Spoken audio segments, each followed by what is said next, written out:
How far could I hit a 100-year-old 3-iron? Let's do it, and let's do it now.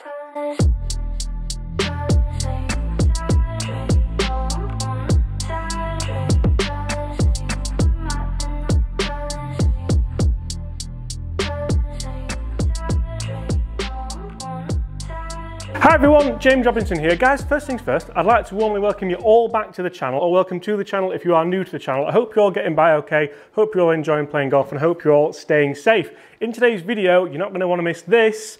I am testing a 100-year-old 3-iron. Now, I think it's a 100-year-old 3-iron, so if it isn't, get in those comments and let me know. I borrowed this from Liam Harrison at Golf Mates, and he's assured me absolutely nothing. I've done a little bit of digging around on the internet, and we'll talk through exactly what it is. We'll talk through the specs. There's not real much technology going in here, guys, I'm not gonna lie. But first things first, guys, if you are new to the channel, then make sure you do consider taking a second to just hit that subscribe button below. That way you won't miss any of the great golf related content I bring to you guys every single day. Leave us a like if you enjoyed this video, and like I said, hit those comments below. First of all, is it 100 years old? Second of all, is it real? I think it's real. And third of all, how far will it go? Oh, you didn't think we were going to get straight into it, did you guys? So what I'm going to do, I'm going to test this Handforged in Scotland Rustless 3-iron. It is a Premier matched set, and it is of the Pin High brand. We know it's a 3-iron because it says it that way on the toe. Funny how it would sit in the bag. Maybe they didn't have bags, but I don't know. Groove-wise, not much to mention. There's no twist face. There's no CG. Yeah, we're gonna be splitting hairs CG-wise, really. Think. Looking at the length of this club, it is the exact length pretty much of my modern day 5-iron.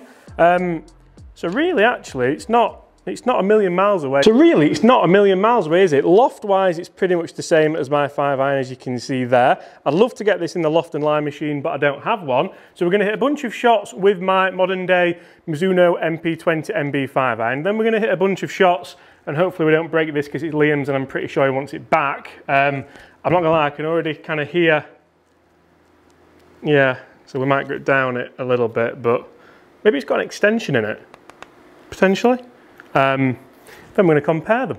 So guys, if you do know anything about kind of vintage golf clubs, I'm gonna be as careful as I can with that because I'm not sure if it is supposed to even be played with, then let me know in the comments, what do you think to it? Is it real, is it fake, is it gonna work? Would you like to see me play golf with this as well?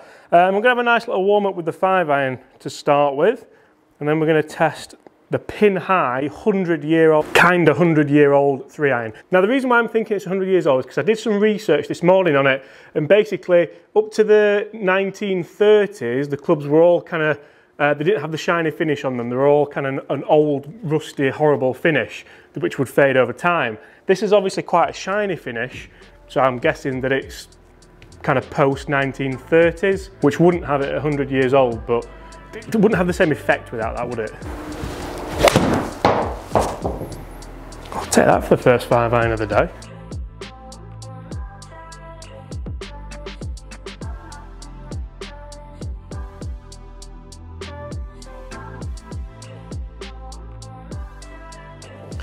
Right, so that is a terrible shot to finish on, but that is 5, no it's not, it's 6. That's half a dozen shots hit with my modern day Mizuno MP25 iron. I'm not going to spend too much time dwelling on those because there were some good shots, there were some bad shots.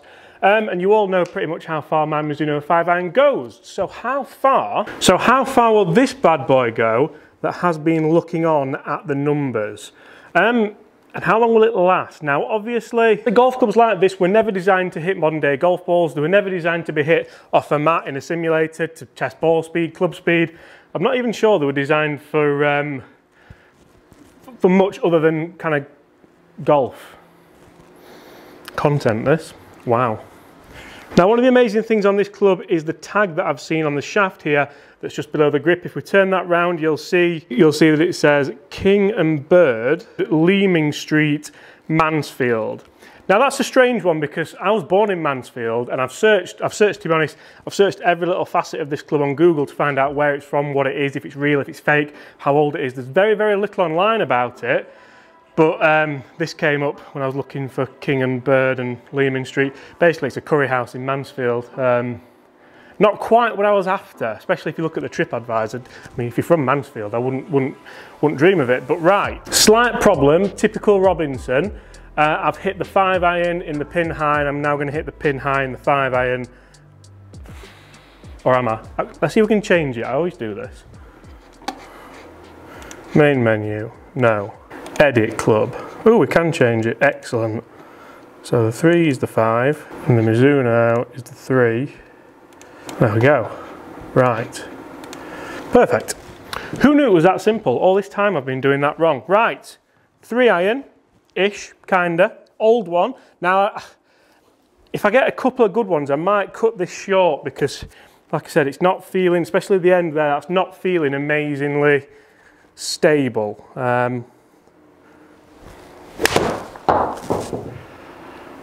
Not bad, the spin rate's good at least. Anyway, obviously that was, I didn't quite commit to that just yet. How does it feel? Feels all right, you know, off the face. Oh. Foot. And what I was saying earlier when I did try and research this club, it says here rustless 3-iron, there, rustless. So that kind of shows that it is a more modern day one than the really old ones. Hand forged in Scotland, which is pretty cool, isn't it? Obviously, all golf clubs back then were kind of hand forged in Scotland pretty much.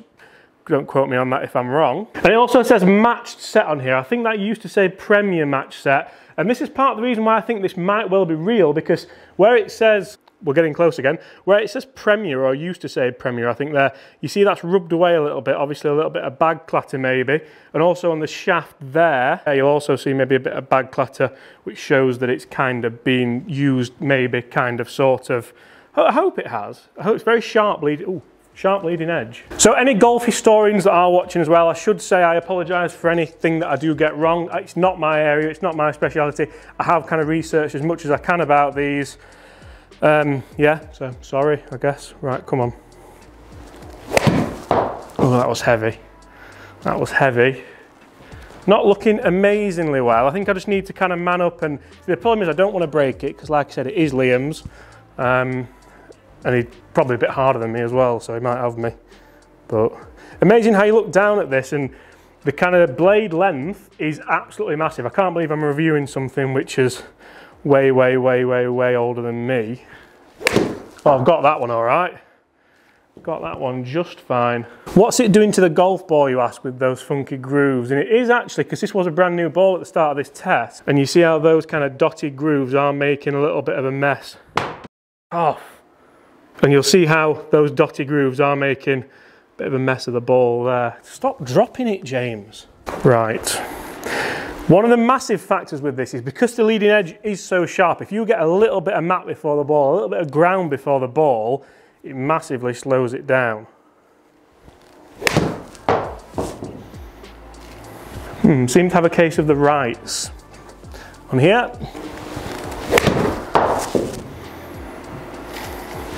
It feels so soft to hit. Obviously this is hand forged, so it would be kind of, I don't know if that would make a difference. So obviously it's hand forged, so it does feel really soft. It looks outstanding as well. It looks beautiful.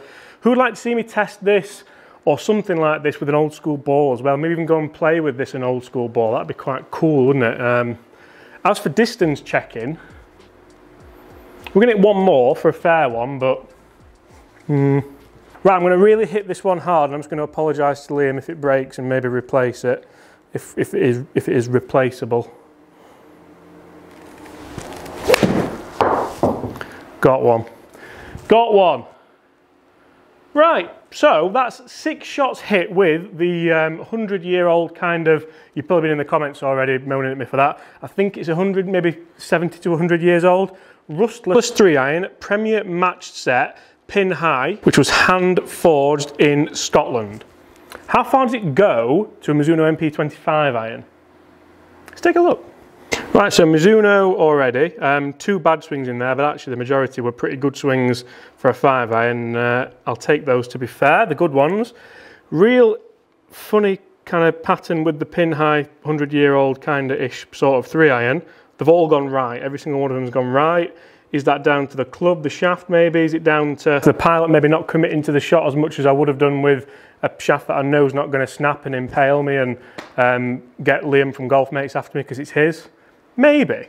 What about the distances? So distances with my Mizuno, I'll not kind of bore you and go through them all. A couple of good ones, a couple of bad ones, averaging about where I would expect 192, 195, those kind of numbers. We've got a club head speed of 94.4 and a ball speed of 123.3 with a spin of 4.7, which is actually delightful. What about the pin high 3-iron?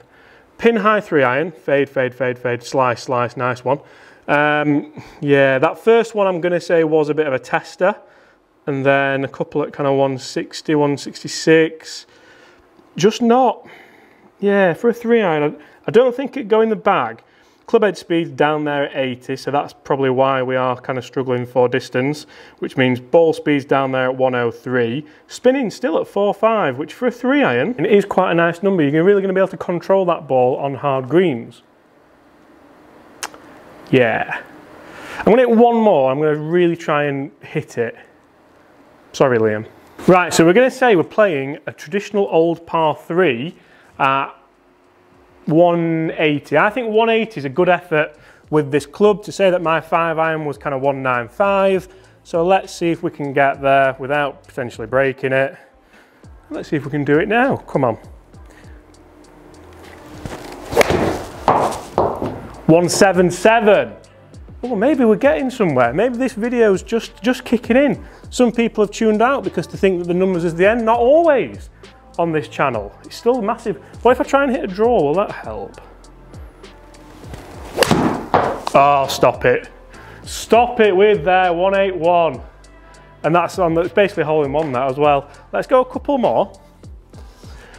Primarily because I'm really enjoying myself now and I feel like I'm getting a bit of commitment out of this. This is where it all goes wrong and it breaks just on the last shot, but come on, let's try and play another draw.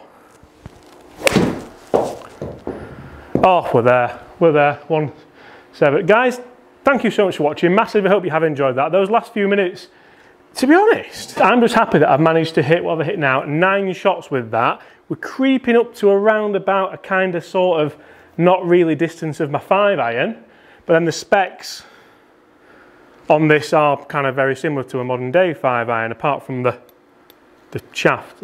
Guys, thank you so much for watching. If you have enjoyed that, why not hit that subscribe button below? Leave us a like if you did enjoy that. Comment below, is it real? Is it fake? Is it 100 years old? Is it 5 years old and someone's mocked it up? Maybe, I don't know. I honestly don't know. You guys probably know more than me at this stage about it.